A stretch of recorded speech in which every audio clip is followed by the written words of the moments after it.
And, what for me, paying attention to these things did is it opened up the world, but it also allowed me to open the world up for people that I cared about.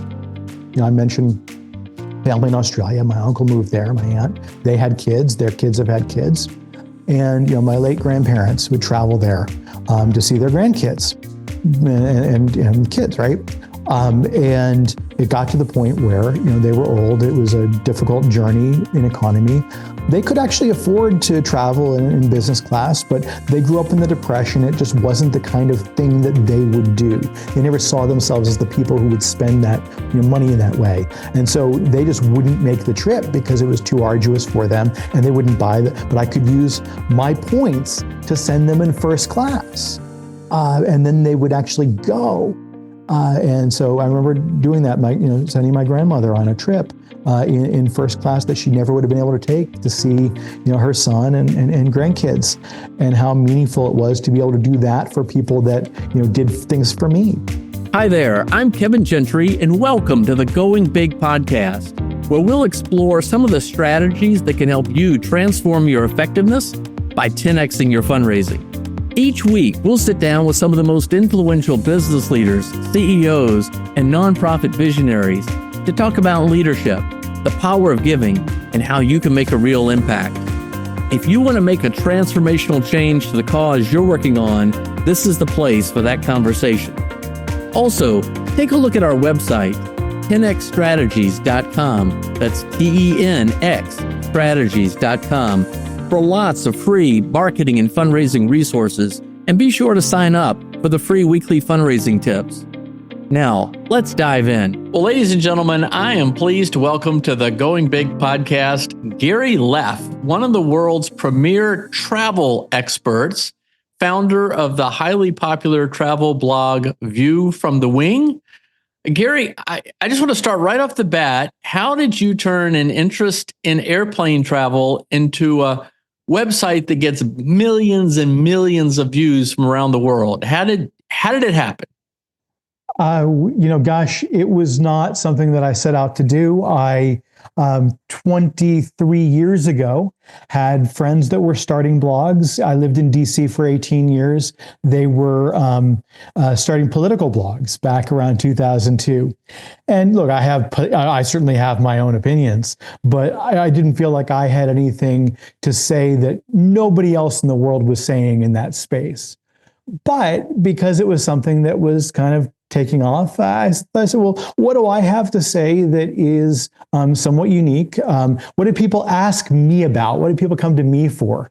And I figured that would be something that would be value I had to add. And so I just started writing.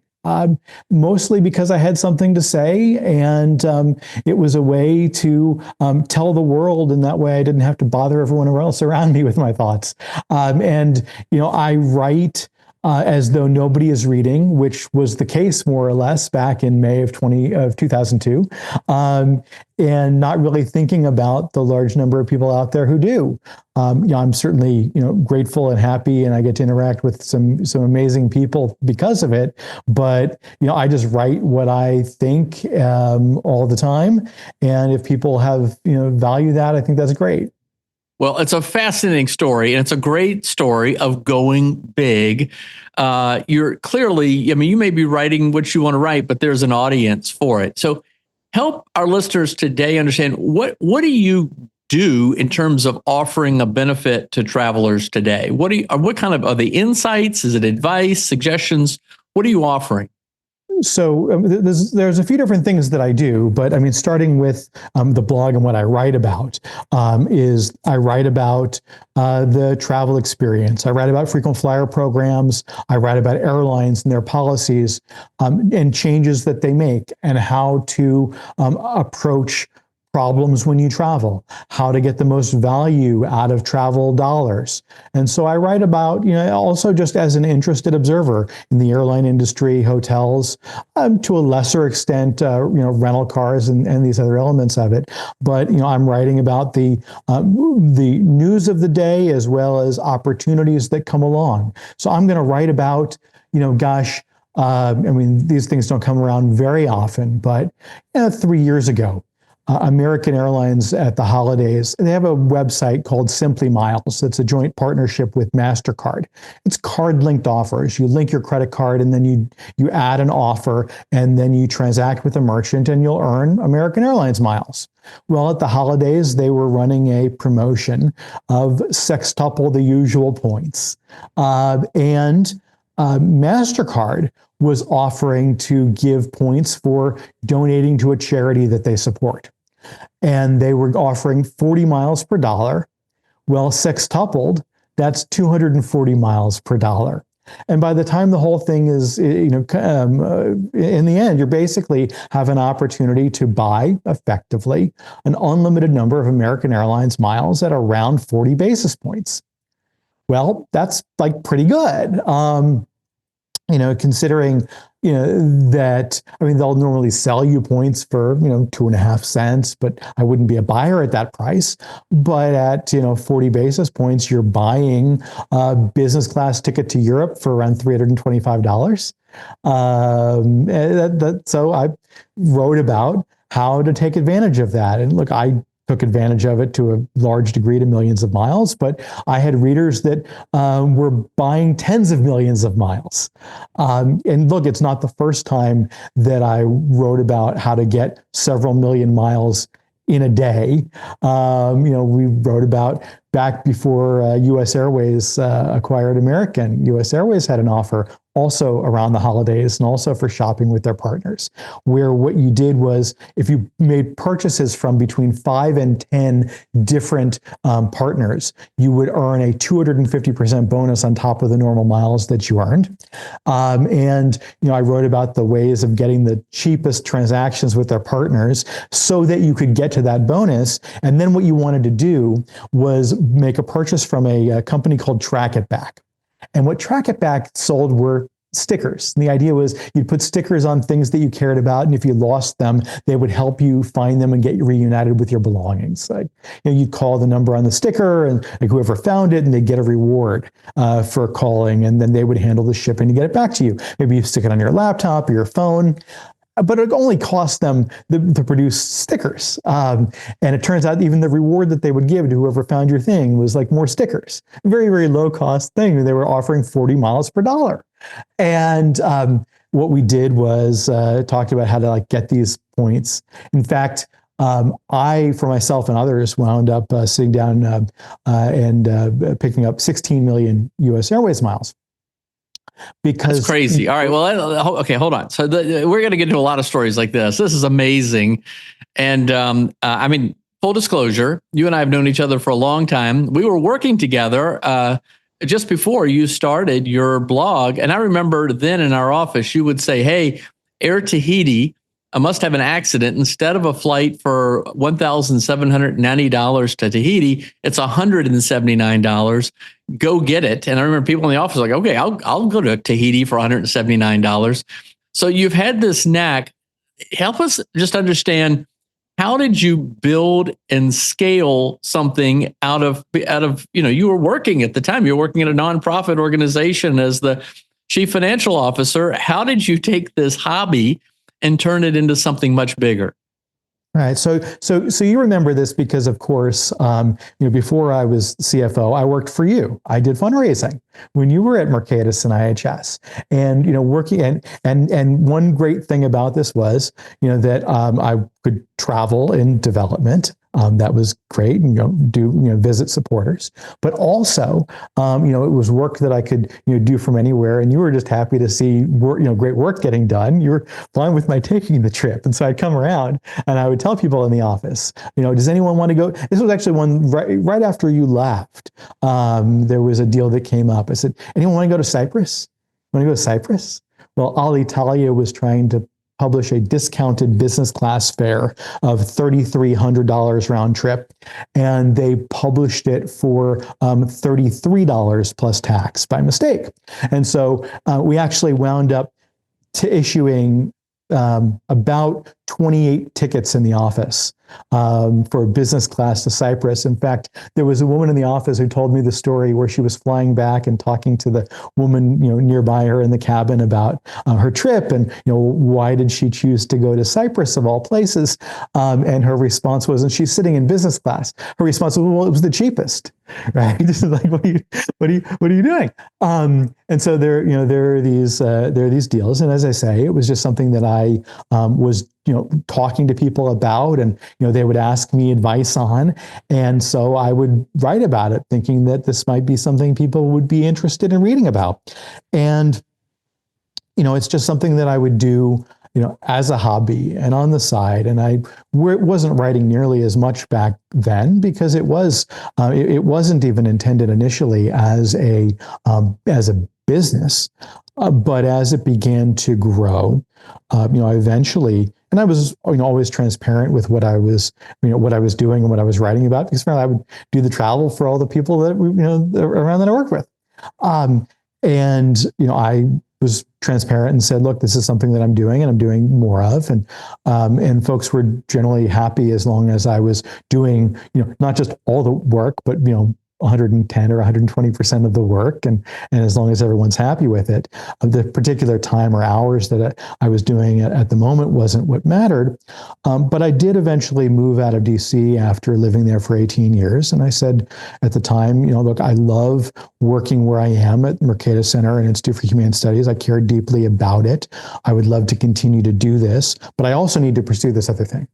I suggested, can we reduce my salary somewhat, in recognition that I do have other things that I'm paying attention to. But my own personal approach is to basically do whatever needs to be done and however many hours that I need to do them. And this is when I write about travel, it's a passion. Some people watch football, and I think that's great, or baseball or hockey, right? And I analyze frequent flyer programs. I'm one of the things I hope makes me pretty good in the CFO role is really getting into the details and nitty gritty and just diving into numbers, but also being able to pull back a lens. And I think I got much better at this, especially in writing and communicating for development, to be able to communicate at a higher level, communicate clearly, especially for folks that are not specialists. So I become the specialist and offer the articulation, but in a way that is accessible to intelligent non-specialists. Well, it's an amazing story. It's a great example of a win-win, but what an awesome story about taking your hobby, your passion, and then making a business out of it. It's really quite extraordinary. And it's obvious that you enjoy it. You love it. Well, to help give folks a taste of what you do, how about we do a little speed round? I'm going to ask you some questions about travel, and if you can treat us as though you're giving us some good counsel. So how about we start off, if I'm a young person, maybe just out of college, just going into work, and maybe my business, my occupation requires travel, or maybe I'm anybody that says, hey, I need to be a smarter travel. How do I sign up for every major airline frequent flyer program and hotel program? How do I start? Well, there's no reason to sign up in advance before there's a need, per se, just for the program. I think you start with you certainly want to sign up for programs. Don't leave points on the table. If you're walking down the street and you see $20, $20 isn't worth what it once was, but it's still worth picking up. The points are worth it, even if you say, well, it's just a few points. They eventually accumulate. In a lot of programs, they don't even expire anymore. You're going to earn some value that's useful eventually. If you're just starting out, you have a lot of years in which to accumulate enough for it to be valuable, and it's fairly low cost to do so. So absolutely, you want to accumulate the points. One of the things that I do is I use a website called awardwallet.com to track all the points. It can get pretty cumbersome if you're going to be signing up for all the programs, and eventually over a lot of years between all the hotel programs and airlines and rental cars. But I enter my account numbers there, my password there with a single click. I update all my account balances. I can log into any of the accounts. It's just a great place to store all that and keep it easy and organized. Interesting. What's the But website called again? awardwallet.com is the one that I use. Awardwallet.com. Got it. There's a few like there, but that's the one that I use. Excellent. Okay. So, are there some airline programs and hotel programs in particular that are better than others in terms of value? I've gotten the impression maybe from you or others that, for instance, Hilton is really not the greatest from the standpoint of points, but it used to be Marriott was much stronger. I don't know. You tell us. Yeah. So I would say that different programs have different strengths that appeal to different guests. The first thing to understand is that every loyalty program, just about, is really two different things in one. There's recognition and there's reward. Right. So recognition, you're taking care of your, best customers and with benefits that aren't available to everyone. And that's your elite program. And that's different than accumulating points, redeeming points, getting free travel or other, upgrades or something else out of your redemptions.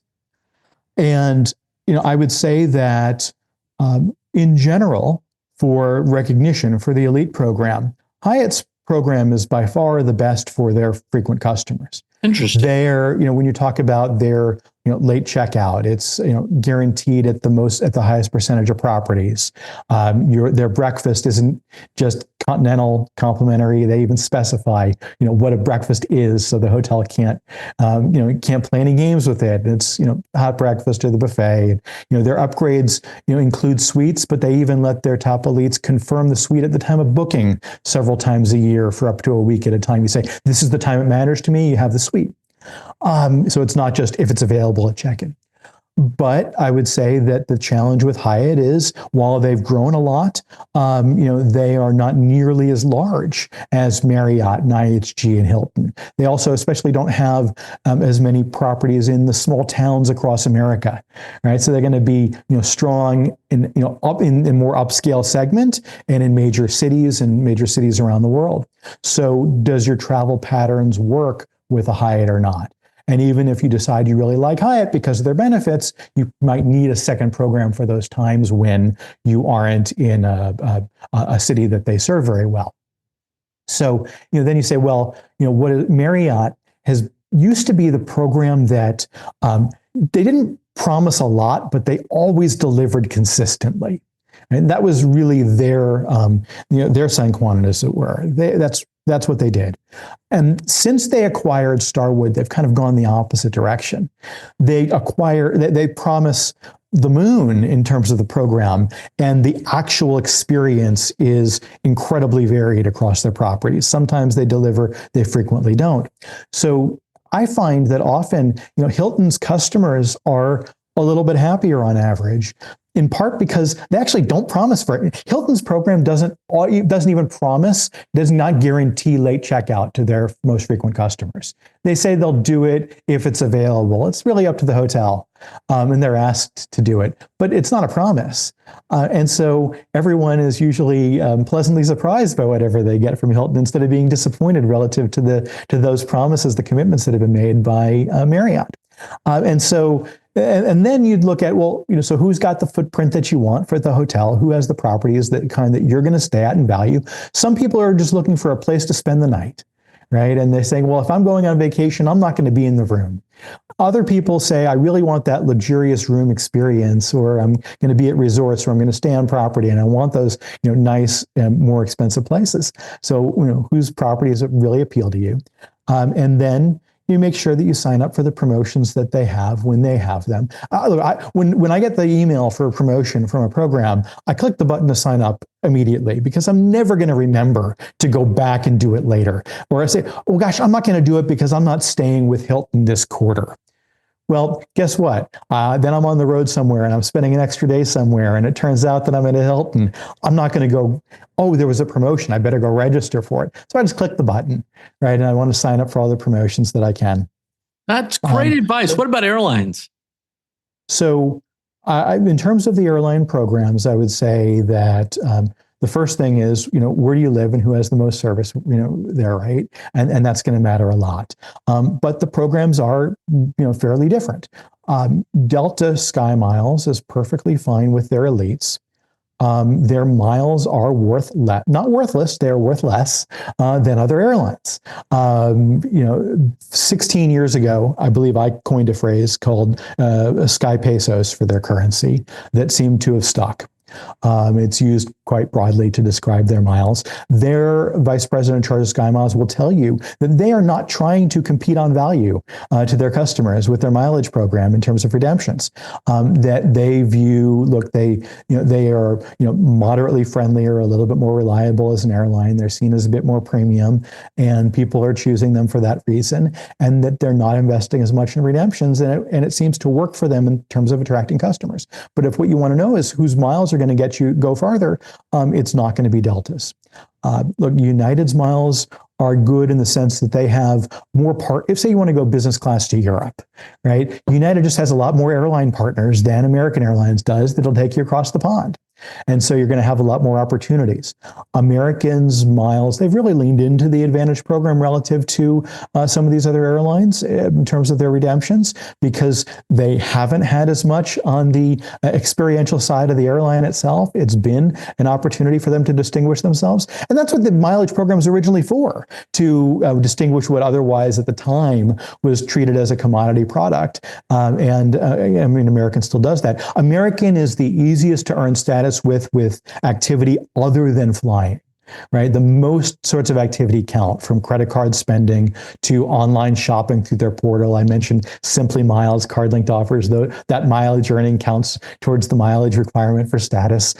So, you can rent cars or fill up gas, any of the activities with their partners will count towards that status. And so some folks say, look, I can earn a much higher status with them than I would with other airlines because I'm not flying, the 100,000 miles, spending $24,000 or $25,000 in airline tickets in a year, but I can still be, a top status by being all in with the mileage program. And that works for American because it turns out that all the things that the airline partners with and sells their miles for is much higher margin than anything to do with flying. Flying is, it's very expensive. Planes are costly, fuel is costly, their labor is costly, and it is for the most part a competitive commodity business. The margins at the best end may approach 10%. It's not like a software business. And for many airlines, the margins on actually flying are either break even or negative. But selling miles, well, during the pandemic, the airlines went and leveraged their frequent flyer programs to borrow against. And the three largest U.S. airlines borrowed between $6.5 and $10 billion each against the future revenue streams of their loyalty programs. But they also at the time had to disclose then a lot more information about the economics of the programs because they were going into public markets to borrow this money. American disclosed a 52% margin on the Advantage program. Now, the accounting here gets a bit wonky, between the programs and how much they charge themselves internally for flights. So Delta's only reporting a 37% margin. It doesn't mean really that Americans is that much more profitable than Delta's. But the point being that the margins are orders of magnitude higher selling miles, right, than transporting passengers in planes. Amazing. Well, I've shared the story. I think it's a funny story. My own experience. I started flying 1986, right out of college. I had a job that had a lot of flights. I signed up for, United, American, all the airlines at the time. But United has become my airline of choice because I live in the Washington, D.C. area, and Dulles is a significant hub for United. And it used to be with the partnership with US Air, I could dovetail with stuff at Reagan National as well. But I hit the 2 million mile mark a couple years ago. I reached out to you at the time to tell you the story. United missed the actual flight where I crossed 2 million miles because I was tracking it through my app. They have a great app, by the way, I think. But on the next flight, they thought that was the 2 million mile mark. So the pilot, it was a short flight, came out with the manifest, and he had the whole crew sign it and give it to me because that's the only thing we could come up with that was creative to give to you. And I'm like, well, that's very nice. So the next flight I was on, they thought that was the 2 million mile mark. So I'm trying to be a good sport and act surprised. And they did some funny things, and they got like a napkin and covered up a sparkling wine bottle and used the little plastic wings to hold it together, kind of like a diaper. And then that was kind of funny, and got my picture taken. And then the next flight, I was flying from Denver to somewhere, and we were getting ready to take off. And the head of operations for United at Denver comes on board and says, "Ladies and gentlemen, we have a special announcement. We have a special guest on our flight tonight. Someone who's about to cross the 2 million mile mark." So I act surprised, came up, got to sit in the cockpit, got a picture taken. It was all kind of fun and nice. It was kind of funny when I went back to my seat, an older lady asked me, she said, "What did you win?" And I explained what had happened. And she goes, "Well, that doesn't sound like a very good prize," having flown 2 million miles. But anyway, you publicized that. I thought that was really neat. And I didn't know whether you had any comment. I thought that United's recognition, though, was special. And I'm talking about it still today. Yeah, well, look, I mean, and it was actually really helpful when you flagged this for me, because it was early on in noticing that United had gotten very good at in-flight recognition of milestones, and they are good at it in a way that no other airline is. And you mentioned their app. They actually do have the best airline app in the world. They're generally regarded within the industry as that being the case. But I do think that milestone recognition is something that is seemingly hard to do, but once you do it, and create a process around it, it's not that burdensome, because you don't have that many people on a daily basis crossing 2 and 4 million miles. I mean, these milestones are incredibly significant to the customer and really worth it. As you say, it's your George Clooney up in the air moment, right? And I mean, Yes. this in this film, right, where George Clooney is on this quest for 10 million miles. And it's based on a book Up in the Air, where it was back then only 1 million miles.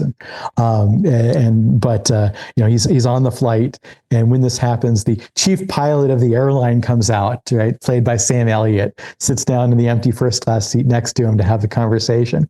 But it's this thing that he had been imagining in his mind for a really long time. 2 million miles happens over a career. And it's a career of spending tremendous amount of time in the air, making choice after choice after choice to stay with the airline through good times and bad.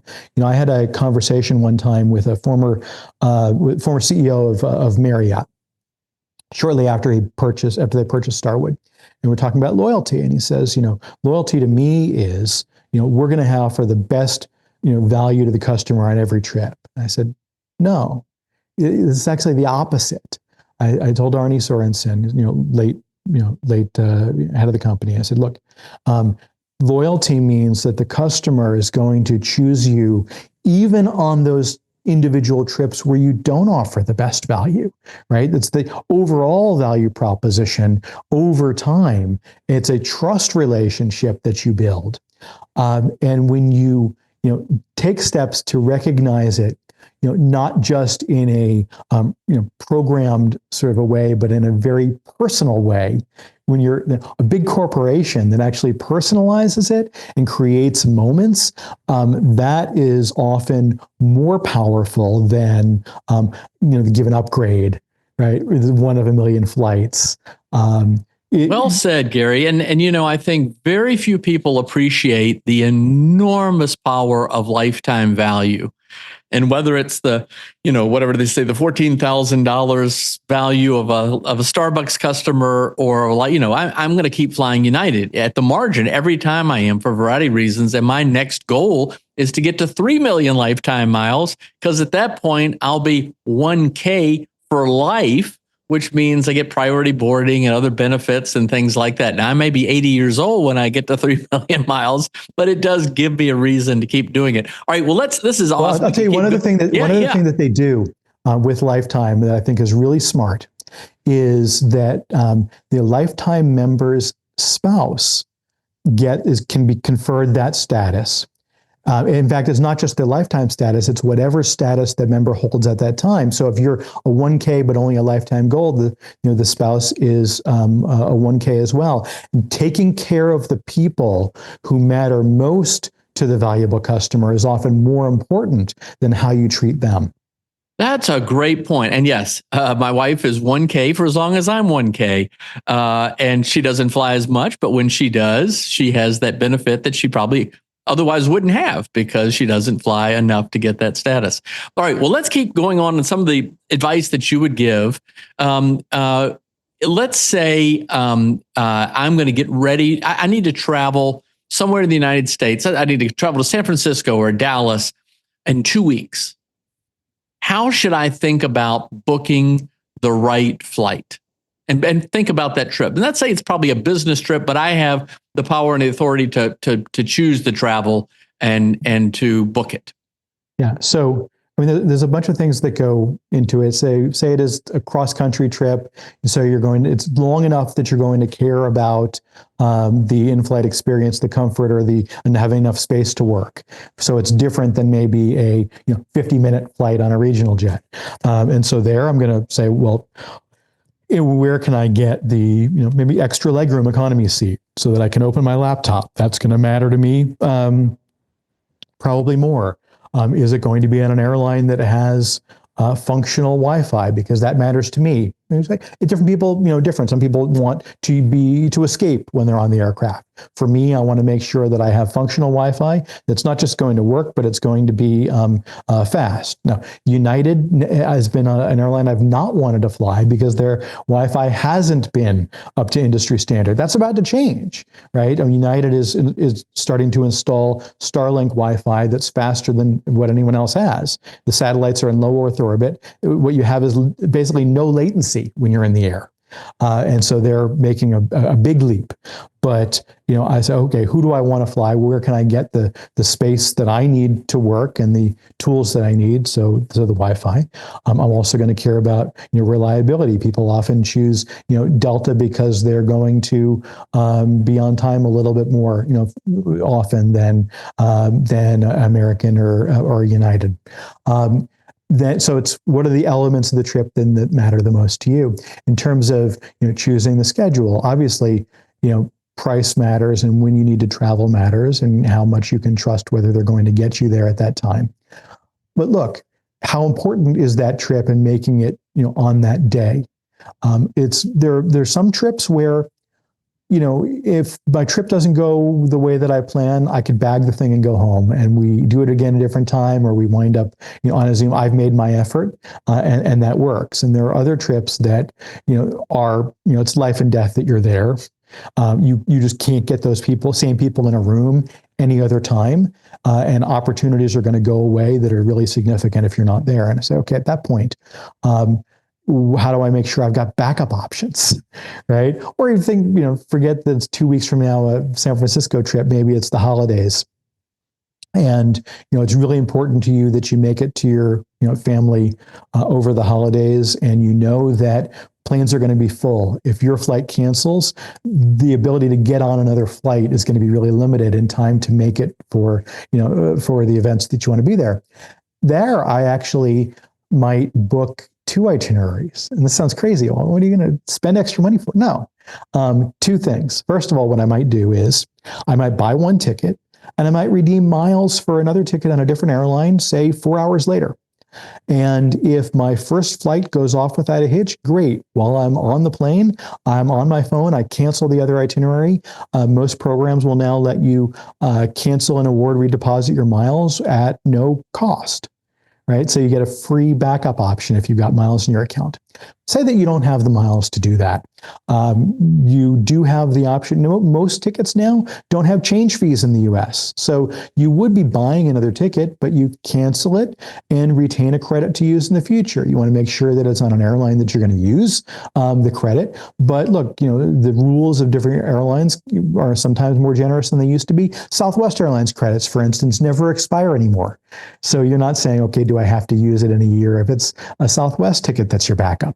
I will often buy sometimes a ticket from Southwest or Delta as a backup on the day of travel when my airline won't put me on that other carrier. They're delayed, and I don't know if I'm going to make it because both Southwest and Delta will honor 24-hour no penalty cancellation, full refund, even on the same day of travel. American won't. You've got to book. You've got to be buying at least a week in advance to take advantage of the 24-hour free refund from American. But I have, say, okay, I need my backup. Delta's a backup. I'm buying that ticket, and if my American flight cancels and they're not going to get me there, I've got this other one, and that canceled ticket on American, well, that one gets refunded. And look, it used to be when I started traveling for business, those last minute tickets were excruciatingly expensive. That's not always true anymore. The advanced purchase requirements as a way of differentiating leisure from business travelers aren't a thing for the most part anymore. Saturday night stays aren't either. That's something that changed around 18 years ago as the low-cost carriers really came to the fore and forced the major airlines to change their own pricing policies. That's why we get basic economy fares, by the way. It's not to get people to buy up for $40 more. It's really to continue to differentiate business and leisure travelers because they can no longer use the Saturday night stay and the 14-day advance purchase to do that differentiation. It's the ability to, price discriminate. Some people will pay a small amount for the flight and others will pay a lot. Well, how do we do that? Well, we do it with these other restrictions of basic economy now. So these are some of the things that go into my mind. But as the travel day, go ahead. Well, so okay. The key point here is though, there's a lot, and nobody knows as much as you know about all of this. So how do we become a better informed traveler? I'm better informed today than I was 10 years ago, 20 years ago from experience. And the more I do and the more I try, the more I learn. But I'm going to also learn a heck of a lot more from somebody like you. How do we all become better informed travelers? Do we go to your blog frequently? And I don't mean for you to, pick selfishly the route that is best for you. What I mean is, what is your advice to help us? And maybe it is to go to your blog. How do we become better informed? Well, the funny thing about your mentioning the need to just have the experience, right, is there's this Nietzsche quote. He says that he who would one day learn to fly must first learn to stand and walk and run and climb and dance. One cannot fly into flying. So he uses flying as the example of having to engage in the world. Of course, we didn't have modern air travel in the same way when he was writing. But I think that I will tell you that travel is incredibly complicated. It is too complicated, and that I always thought that technology would solve for a lot of this, that Google Travel would tell you not just what flights exist and what their prices are, but offer advice that says, maybe you don't want to take the short connection in Chicago in the wintertime, or it would learn from your past behaviors. They've got all your itineraries in your email with Gmail. Usually you book long connections. This is a short one. Are you sure you want to do this? And ask you these kinds of things. And we haven't gotten there. And surely AI is going to help with all of this, both in learning about what is likely to happen and learning about your preferences and flagging issues and how to fix them. So maybe this is all going to be a moot issue in a few years. But in the meantime, yes, travel.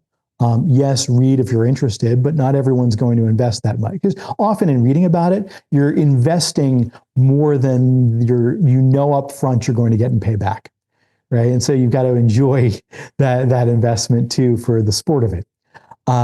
You can outsource some of this. Look, there's a guy that I know, Brett Snyder, has a company called Cranky Concierge. No travel agency likes to do air anymore. There's no money in just air. All the agencies like to do big tours. They like to do hotels. There's money in booking those. So he's got a company that really does pretty much just air. And it's called the Cranky Concierge? CrankyConcierge.com. And what they're really good at, so you book through them, and then something goes wrong in your travels, and they're with you to fix it.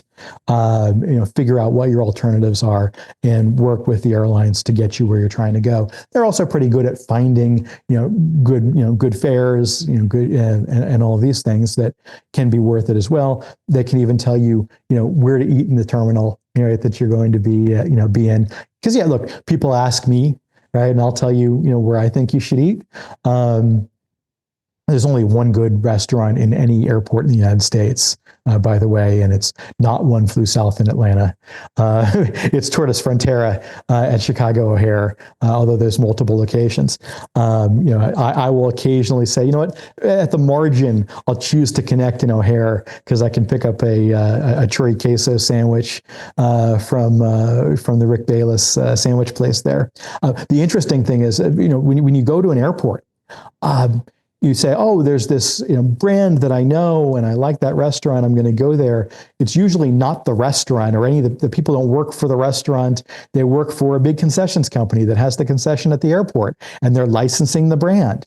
If you go to National Airport, they've got the only remaining Taylor Gourmet in the country. It used to be a sandwich shop. They grew too fast. They went bankrupt, but the concept was licensed by the concessions company. So it's still in the airport. So I can still get their meatball sandwich. But the point being is that usually they're creating awful food for lowest common denominator for the median traveler to serve quick. They can't in most places you've got knives that have to be chained to the wall. Right, because you can't just have loose knives in the airport for security, and they're inventoried every hour, and there's no storage space, and you can't bring stuff through the airport in the middle of the day because of people are having to go through securities. You got to bring them in like once a day at night through one vendor, what you can get. So airport food is awful. Except Rick Bayless said, if you want me in this airport, I need to have a separate prep kitchen and not just these like spaces, right? And we have to solve this problem, and I won't do it otherwise. And I think it was HMS Host, but I have to check that. Says, you're crazy, and making the food this way, is not what people want. And he said, well, this is the only way I'll do it. And so they make decent foods. Anyway, if you're going through Chicago O'Hare, you pick up a Rick Bayless sandwich at Tortoise Frontera, either in the American or the United terminal. Yes, I agree with you. It's a great sandwich. All right. Another quick question, different question. Let's say we want to plan a vacation. And we've got time. It could be a year from now, 6 months from now. We've got flexibility. We don't even know where we want to go. Just some quick things we should think about with respect to our airline miles, hotel points, about planning something like that. Well, if it's a year away, you could potentially even earn some more miles, right, for the trip. And you say, gosh, what points do I have? What does a trip usually cost? Do I not quite have enough? Maybe I have enough for economy, but I want to go in business class. Maybe so then I say, well, there's a great offer from this credit card that has 100,000 points. If I take it and meets the minimum spend, so maybe I'll get that card. And if I'm going to do it, it makes sense for me. Then maybe it makes sense for my spouse also.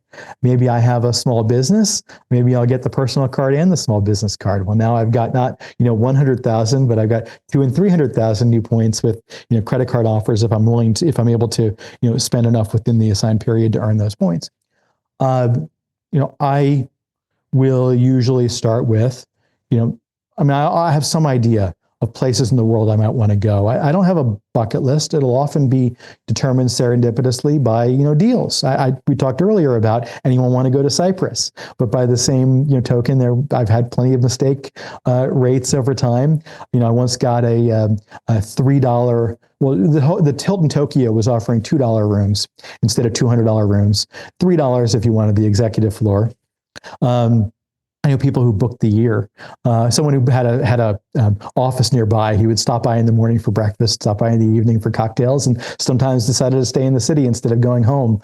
He had his room, and so these things do come about serendipitously. But in terms of picking, where to go, obviously, are you looking for your, beach vacation, much more activity? Do you like museums? Do you be much more active? But in terms of when to go, I really like to go during shoulder season, and that's. I don't want to go when everyone else is going, right? Because you're not going to get the best deals. You're not going to get upgrades. You're going to pay more and stand in long lines. I don't want to go to Rome when it's nothing but American teenagers. That's not why I'm there.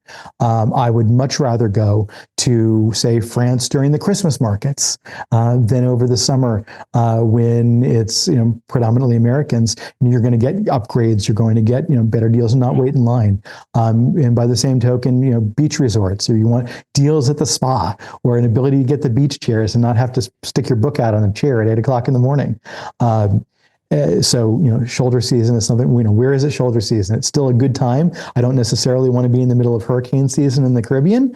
But, when it's, not peak of peak, when it's not Christmas and New Year's, where everyone else is trying to go, and you're, paying more. It's by the same token, I don't want to go out to dinner if I can avoid it on Valentine's Day, right? When everyone's going out to dinner, all the food is pre-made on sheet trays. You're paying a premium, and they're just trying to churn through the service.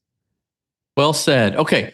All right. Well, we should wrap up, but people need to go to your website, View from the Wing, really just Google you and follow you, and then your recommendations of others to follow. If you're a serious traveler, or if you want to plan a good vacation, there's a lot of benefit to following what you're talking about. All right. You've helped a lot of people put together interesting trips with miles, points, all sorts of different things, special deals. Is there one that just stands out as really memorable to you that was like, oh, that turned out pretty cool?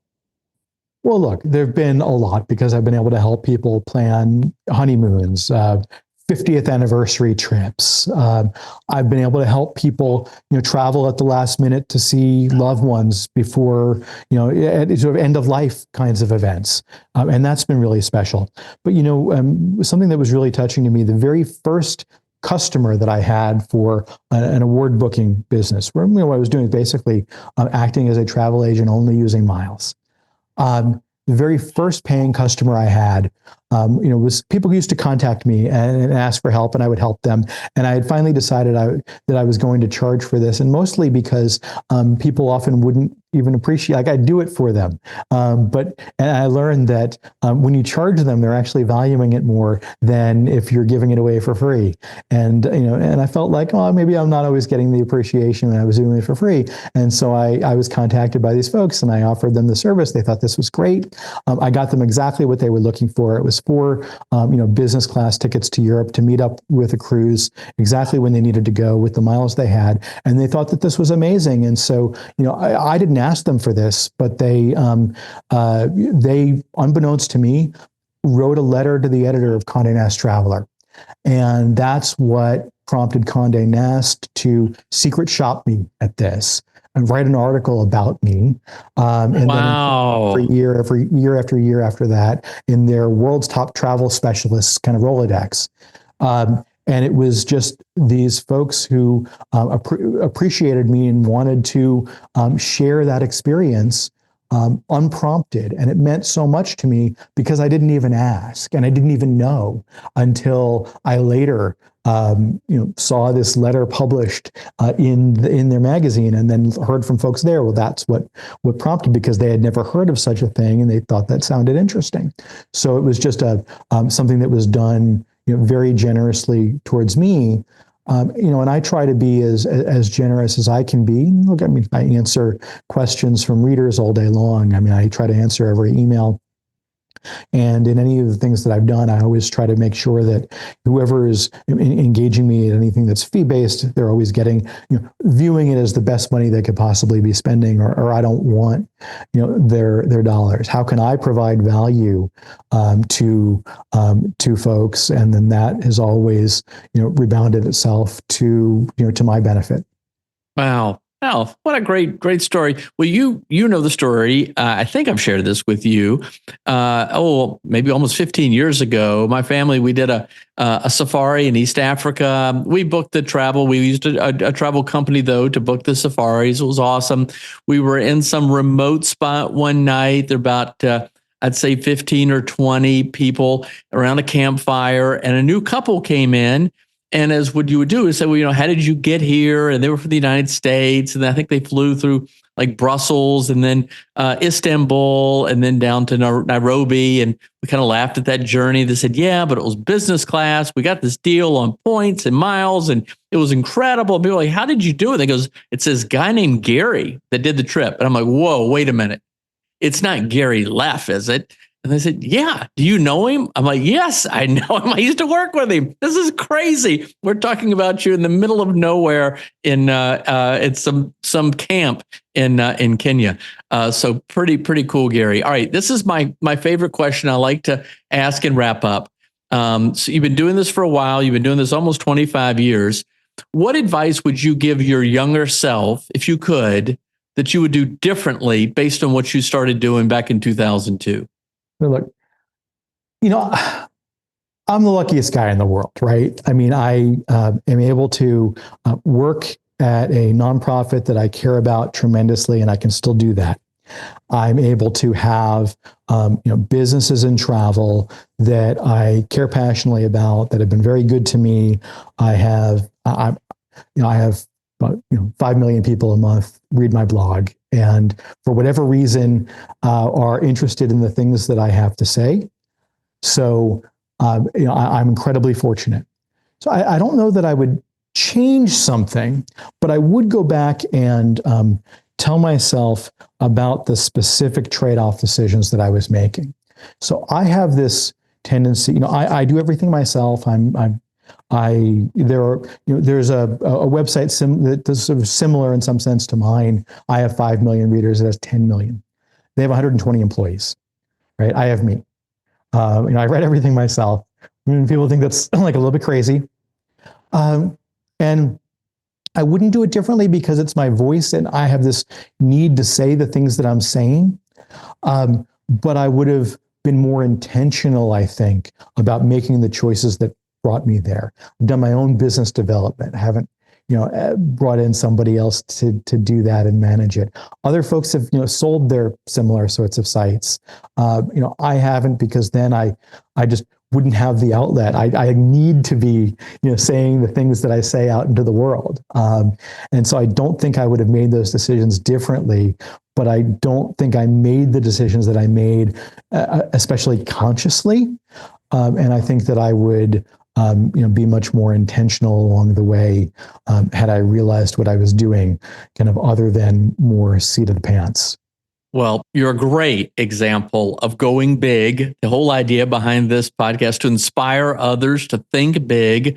It's extraordinary. I remember you've told the story about, how you first discovered airline travel because of necessity growing up, and how you viewed that first class cabin. I'd love for you just to share that and then conclude with what advice would you give to listeners about how they should think big and go big? So look, I grew up, my parents were divorced. I lived in New York, my father in California. So I was a frequent traveler as a young child. I would travel as an unaccompanied minor, 7, 8 years old. And it was always exciting. And this was, I'm old enough now, it was back when people dressed up to fly, still. And I remember, this was even at the very advent of frequent flyer programs. And they didn't even have upgrades yet when 1981. And they didn't have status, I should say. And so I would be sitting in economy, and I remember looking at this idea of first class. Never occurred to me that I would ever sit there, right? Because number one, I'd never be in a position to pay for such. I had no idea. I'm like 7 years old. I have no idea what it costs. Right? I'd never be in a position to pay for such a thing. But even if I did, I pay so much more money to get to the same place. This would never be me. And I never saw myself as somebody who would travel the world. Although, when I was 5, I had an uncle and aunt who moved to Australia. And so that became where I probably traveled the most. But growing up, it would be, of course, in back of the plane, right? I remember flying American Airlines when they flew the last time to Australia, DC-10 via Honolulu, and you just just luck out and you get like a couple extra empty seats and go to sleep curled up across them.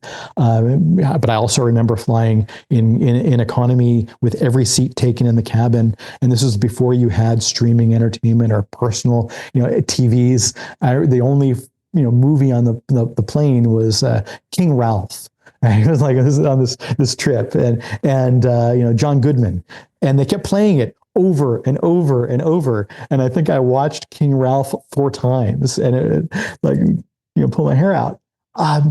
And what for me, paying attention to these things did is it opened up the world.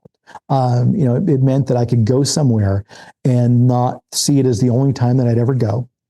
And I wouldn't have to try to pack everything in. And so the trip would be more enjoyable. If I felt I didn't get enough of it, I'd go back. There was so much less pressure on an individual trip because the world really opened up. But it also allowed me to open the world up for people that I cared about. I mentioned family in Australia. My uncle moved there, my aunt. They had kids. Their kids have had kids. And, my late grandparents would travel there to see their grandkids. And kids, right? And it got to the point where, they were old. It was a difficult journey in economy. They could actually afford to travel in business class, but they grew up in the Depression. It just wasn't the kind of thing that they would do. They never saw themselves as the people who would spend that, money in that way. And so they just wouldn't make the trip because it was too arduous for them, and they wouldn't buy that. But I could use my points to send them in first class. And then they would actually go. And so I remember doing that, sending my grandmother on a trip in first class that she never would have been able to take to see, her son and grandkids, and how meaningful it was to be able to do that for people that, did things for me. And, so I guess my view is on that, it's been not just good to me as an outlet for my voice, but it's genuinely as a consumer of the programs, is that they've opened up the world for me and for the people that I care about, and that's what they do really well. Going big for me has been opening my eyes to the world of what's possible in the world, and be able to see things and get on a plane and go wherever I want to go or need to go, and not have it be a stressful or limited experience. And then to see the opportunity to keep a job that I care about because I care about it, and also pursue something else to make the most of every moment. Now, for me, a real turning point, I used to have this long commute. I used to live in South Alexandria, and I'd go to work in Arlington, and it would be 50 minutes each way. And then I moved a 10-minute walk from work. And so I was saving a good hour and a half or more of commuting time every day. What am I going to do with this newfound time? And I really put it into driving on the endeavors that I had in travel. And I think that's what really sparked the growth, is taking this newfound time. But I also realized that I have a lot of time. And you're choosing intentionally what to do with it. Well, for me, because I have a passion, it's not giving up the leisure time. It is leisure time. It's what I want to be doing. There's not a difference between work and non-work. But I get up in the morning, and I want to both be doing my day job, even if it's 4 or 5 o'clock in the morning, drinking my coffee, but also reading about and writing and doing this. And so I'm not one of these folks that would be on that DC Metro, maybe reading the free paper, maybe listening to music, probably not just staring out. You've got this one life. Let's just make the most of it. See the world. Make a go of whatever the passion or opportunity is. Well, thank you, Gary. And what a great story too, by the way, the origin story. But Gary Leff, Google him. View from the Wing is his blog. You'll learn a lot. You'll benefit tremendously. It's been great having you with us today, Gary. Good to be here, Kevin. Thank you for having me, and good to talk with you. All the best. Thank you. Thanks for listening to today's Going Big podcast. Hopefully you were inspired to go big for your cause. Remember, this is all about transforming your effectiveness by 10xing your fundraising. If you enjoyed today's episode, be sure to subscribe or leave us a review at iTunes, Spotify, iHeartRadio, or wherever you listen to podcasts. You can also catch this episode on YouTube. And also, there are lots of resources available to you at my website, which is 10xstrategies.com. That's TENXstrategies.com. You can sign up also for our free weekly fundraising tips. This is all about helping you get to the root causes of some of the biggest problems in society today by transforming your fundraising and your effectiveness. Thanks again. We'll see you again soon. Bye-bye.